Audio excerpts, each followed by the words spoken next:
Hey everyone, welcome to iOS Hacker. In this guide, you will learn how you can tilt or rotate an image to a certain degree on iPhone. In a previous video, we have already showed you how you can flip images on your iPhone. However, iPhone also has a handy feature that lets you rotate the image to your desired angle. The best part, you don't even need a third-party app for this, as all this can be done through the built-in image editing tools found within the Photos app. Start by launching the Photos app and opening the photo you want to rotate or tilt. Now tap on the edit button from the bottom bar.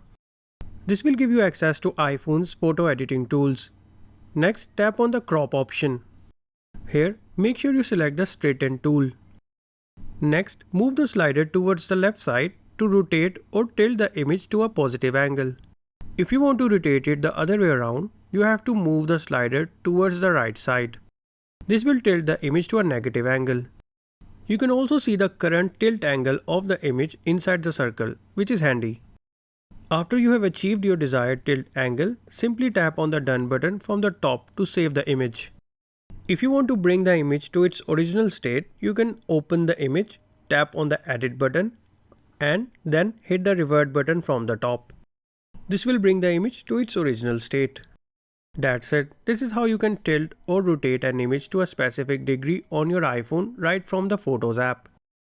If you found this video helpful, then make sure to like this video and subscribe to our channel for more iPhone tips and tricks. Thanks for watching.